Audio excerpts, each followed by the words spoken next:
Chers frères et frères OTEP, nous allons continuer notre entretien sur l'ego. L'ego dont nous nous reprochons mutuellement. Chaque fois, on dit tel a l'ego, tel a ceci, voilà. Et c'est l'ego, ceci, cela. La fois passée, nous disions que l'ego, rien n'est positif, rien n'est négatif. C'est l'utilisation qui détermine et les circonstances. L'être humain a en lui le côté animal et le côté divin qui représente un peu l'humain. C'est symbolisé par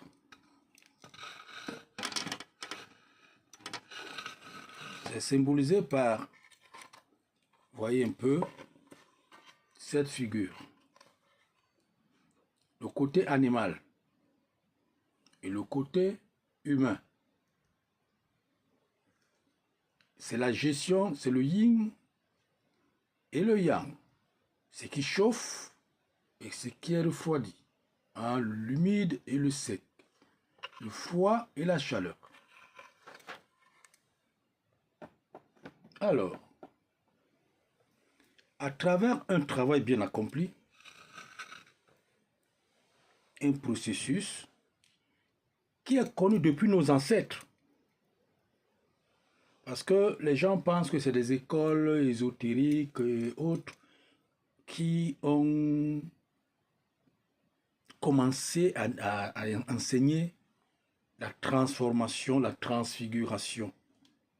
Non, c'est un processus qui a commencé depuis fort longtemps.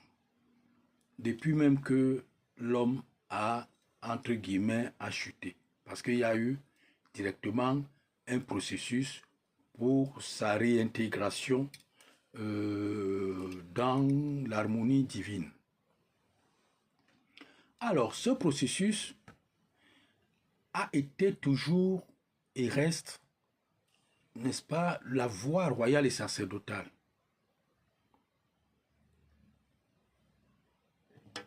Vous voyez, on appelle ça sceptre. Regardez bien. D'autre côté, je vous ai montré le côté animal et le côté humain.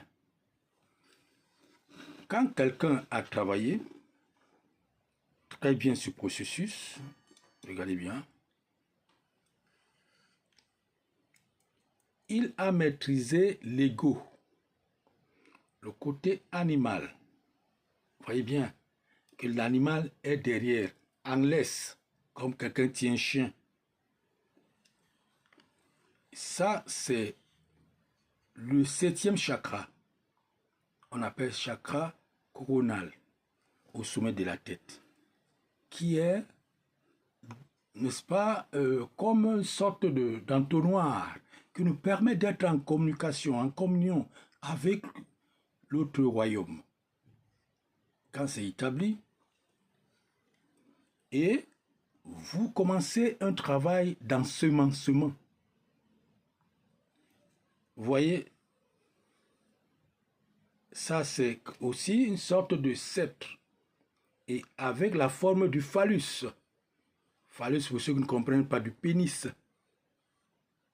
qui est planté sur la terre.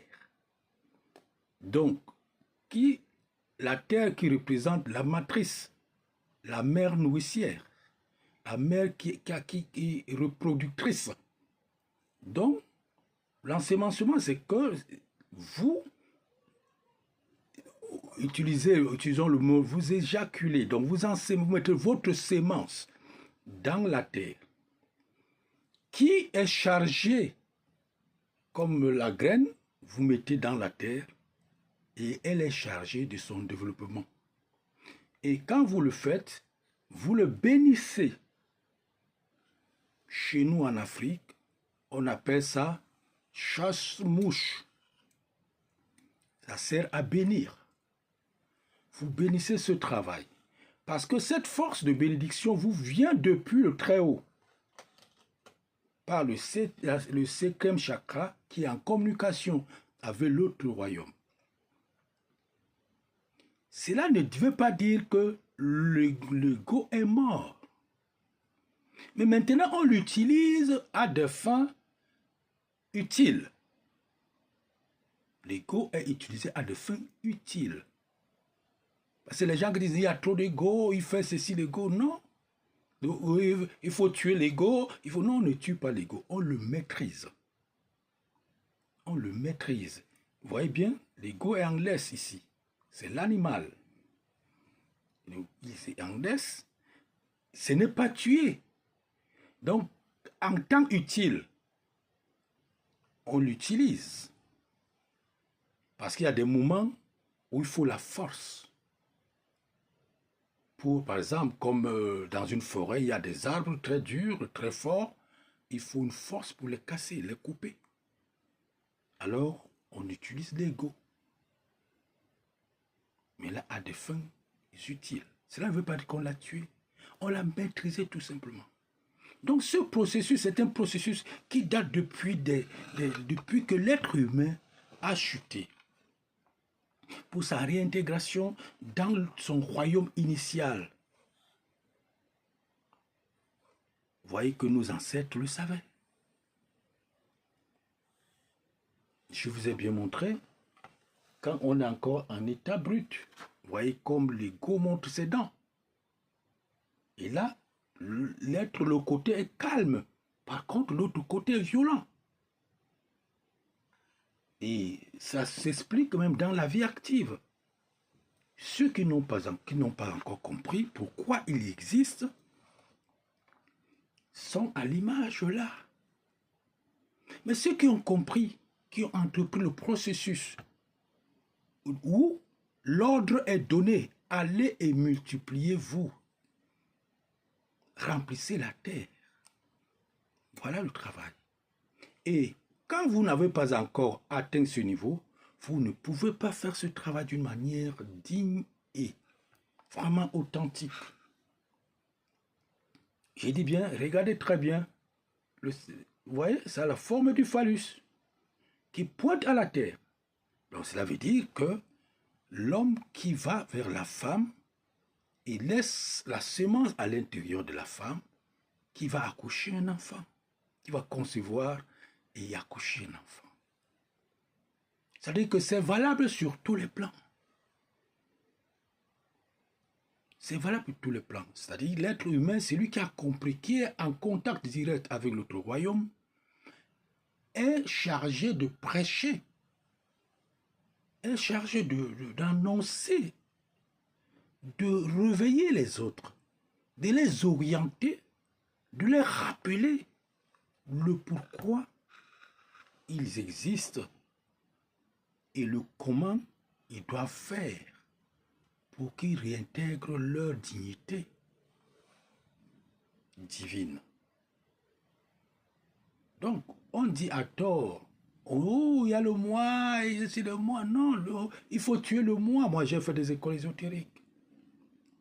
On n'explique pas ça comme ça. Il faut tuer le moi. D'abord, quand quelqu'un vous dit ça, vous comprenez qu'il ne comprend même pas ce qu'il dit. Parce qu'il pense que, tu vois, il jongle avec les mots. Oh, vous avez trop le moi. C'est le moi qui est choqué quand il voit l'autre moi briller. Parce que quand vous avez maîtrisé le moi, l'autre moi ne vous dit plus rien. Il ne vous choque pas. Parce que vous avez maîtrisé le vôtre. Mais quand vous êtes choqué par le moi d'un autre, cela veut dire que le vôtre est vif. Il a trouvé un rival. Et comme c'est la lutte, chacun veut que c'est son moi. Il ne faut pas que ce soit... Voilà, c'est un peu ça. Donc, quand nous portons nos critiques sur les comportements des uns des autres, en disant, oh non, parce qu'il a dit qu'il est meilleur, parce qu'il parle de juge. Allons même voir, prenons que ce soit la Bible, le Coran, la Bhagavad Gita, la Torah, tout ça. Vous trouverez que ceux qui sont des leaders les messies, les prophètes, ils vous disent qu'ils sont envoyés de Dieu. C'est moi l'envoyé de Dieu. Quand quelqu'un dit c'est quoi, c'est moi l'envoyé de Dieu. D'autres disent je suis le chemin, la vérité et la vie. Celui qui veut aller, il passe par moi. Nul ne peut aller au Père sans passer par moi. Pourquoi vous ne parlez pas de l'ego? Si c'est moi qui dis, là, vous ne l'avez même pas vu, c'est un truc qui date depuis 2025 ans. Qu'on l'a dit. Et vous répétez ça, vous voyez que c'est normal. Si moi je le dis maintenant, vous dites que j'ai le moi, j'ai l'ego, tout ça. Et vous lisez ça régulièrement et vous priez avec ça. Il a dit, c'est moi le chemin, la vérité et la vie. Si nul ne passe par moi, il n'ira pas au ciel. Est-ce que c'est quoi? C'est l'ego. Mais il a utilisé comment? Voilà. Donc c'est ça. Ne répétons pas comme des disques audio. Vous voyez? Parce que nous avons lu quelque part. Mais essayons de vivre, de regarder. Parce que la vraie science, c'est d'abord la science d'observation. On observe, on dit, attends, on se pose des questions. On s'interroge, mais pourquoi seulement ça? Mais quand vous répétez, vous ne comprenez pas. Vous ne comprenez pas. Et si vous ne comprenez pas, vous ne pouvez pas appliquer. Parce que la première marche de chaque démarche, c'est la compréhension. Quel que soit le domaine. La première marche d'une démarche, c'est d'abord la compréhension. Il faut d'abord comprendre un problème pour trouver ses solutions. Si vous ne l'avez pas compris, comment vous pouvez trouver les solutions à ce problème-là? Ce n'est pas possible. Donc, chers frères et sœurs, le processus concerne chacun de nous. C'est d'abord individuel. Et nous n'avons pas les mêmes... C'est-à-dire que ce n'est pas un truc qui est pour tout le monde. C'est-à-dire que la façon de vivre n'est pas universelle. Non. Elle n'est pas universelle. Chacun de nous est porteur d'un karma. Chacun de nous est porteur d'un... Dans ce karma, il y a aussi les missions. Il faut accomplir des choses. Il faut payer des choses, des dettes. Il faut accomplir certaines choses qui doivent passer par nous. C'est un travail énorme. Et ce travail, ne voyez pas, parce que surtout les Africains, ils regardent leur tradition comme on les a programmés que c'est leur tradition. C'est base astrale, quelqu'un m'a dit c'est une basse vibration, vous comprenez? Et quand quelqu'un vous dit ça, c'est avec compassion que je le regarde. Parce que si on vous dit que votre mère n'est pas une mère, celle qui vous a accouché, votre père n'est pas un père, celui qui a ensemencé, et vous allez applaudir le père d'un autre et la mère d'un autre, vous les adorez. C'est vous, l'idiot, c'est pas vos parents. C'est pas vos parents qui sont idiots, c'est vous. Parce que vous n'avez rien compris. Vous portez en vous les germes de vos parents, de vos ancêtres. Et on vous dit qu'ils sont des démons, qui sont, je ne sais même pas comment ils se qualifient, qu'est-ce qu'on appelle par démons. Ils sont des, je ne sais pas, tout ce qu'ils donnent d'une manière péjorative, d'une certaine... On vous donne tous les noms. Et vous acceptez ça. Vous acceptez les noms des ancêtres des autres que vous n'avez, vous connaissez même ni d'Adam ni d'Ève. Vous comprenez que vous êtes un aliéné. Le mot est à sa place. Vous êtes un aliéné. Répétez. Je suis un aliéné. Parce que Dieu n'a pas de forme. La sagesse n'a pas une forme. L'infini n'a pas de forme. Il n'a pas de limite. Vous êtes dans cet infini. Et faites selon vous vos us et coutumes. Si vous êtes né dans une région, c'est parce que dans cette région, il a fallu que vous soyez là et que vous fassiez quelque chose. il n'y a pas de désordre. Tout est ordonné. Maintenant, libre arbitre à nous de savoir poursuivre ce qu'on a comme mission. Le but n'est pas de travailler. Et ce matin, il y a un ami qui m'a appelé. Il est déjà retraité. Il me dit, mais c'est dimanche, pardon. Mais est-ce que tu ne peux pas faire un autre truc? Je dis non, non, non. Je travaille pour accompagner ma vie. Mais je suis pas, c'est pas le travail qui détermine, je ne suis pas né pour ça. C'est-à-dire que quand je travaille, je vends mon énergie contre de l'argent. C'est ça, travailler. Mes forces contre de l'argent, ma connaissance contre de l'argent. Et cet argent me permet de me développer. Et je ne suis pas créé pour ça, tout simplement. Sinon, ça n'aurait pas de sens. Alors, si tu ne travailles plus, tu dois mourir. Dans ce sens. Je lui ai dit, comme tu es retraité, donc comme tu ne travailles plus, il faut aller crever alors. Ça prouve qu'on n'est pas né seulement pour aller travailler. Parce que le travail n'est pas seulement celui-là. Celui-là nous permet d'avoir des outils de notre épanouissement.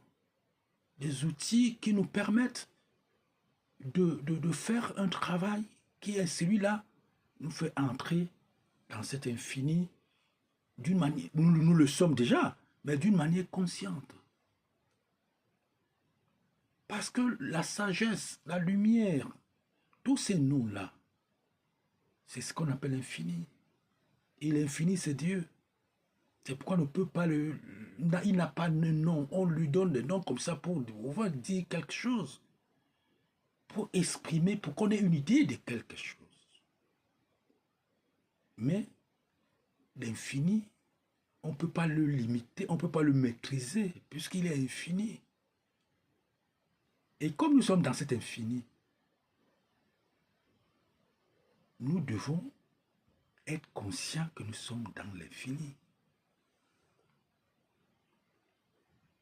Nous devons être conscients que nous sommes dans l'infini. Donc, chers frères et sœurs, c'est ce que nous avons à dire ce matin pour que ça soit un peu plus clair. La fois passée, j'en ai parlé et j'essaie par cette illustration pour dire que l'Africain connaît déjà ce que c'est que la transfiguration, la libération, la réintégration dans son royaume initial, qui est la lumière divine. Ça, c'est un Africain qui a fait ça. Mais tout le processus est là. Vous voyez tout ça, toutes ces structures-là. Le triangle, c'est pas, on n'a pas appris ça ailleurs. Hein? Vous savez ce que ça veut dire. Donc, les figures géométriques, là, on vous voyez les choses, on dit oui, la géométrie sacrée, c'est comme ça venait de naître. Oh, machin sur nous. Tout ça, on a ça depuis l'aube de temps. Et seulement qu'on redécouvre. C'est une sorte de réinitialisation que nous faisons. L'astrologie, l'astronomie et tout ce que ça comporte, rien de nouveau sur le soleil. Ça a été utilisé. Et d'ailleurs, nous ne sommes pas encore à terme de cette découverte. Parce que c'est tous les jours que ça, on essaye de découvrir. On ne crée pas, mais on découvre.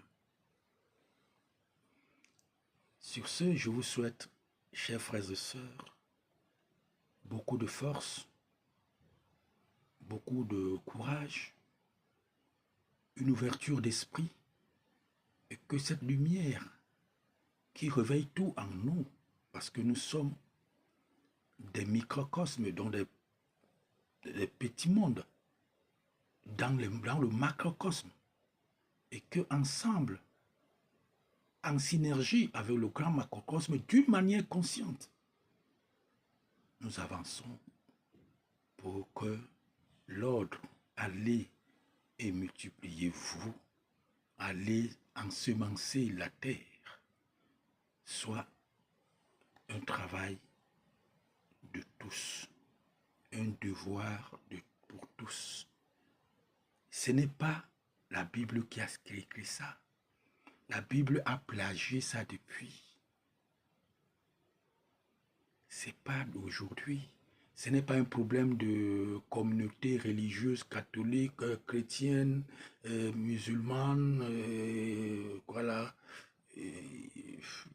comment j'oublie toujours, juive, non, et autres, bouddhisme, non, non, non. C'est un ordre universel. C'est un travail universel. C'est une obligation consciente universelle. Je dis bien consciente et consentante. Alors, chers frères et sœurs, en mon patois, en ma langue, pas mon patois, en ma langue, on dit Ilolombi, qui veut dire Dieu, qui veut dire Allah, qui veut dire tout ce que Jéhovah et tout et tout. Nous bénissent, touche nos cœurs, nos têtes, nous ouvre toutes les voies, nous transforme, mais surtout beaucoup plus, pour que nous soyons conscients de notre véritable but, du véritable but de notre existence. Parce que beaucoup pensent que le but c'est de travailler. Je suis directeur, je suis manœuvre, je suis ceci, j'ai fait des enfants. C'est des éléments qui entrent. Mais ce n'est pas le principal. Le principal, c'est de revivre cette harmonie divine. Le reste, c'est des petits détails, des petits... C'est comme des épices qu'on met dans une nourriture. Sur ce, je vous souhaite une vie harmonieuse. Au thème.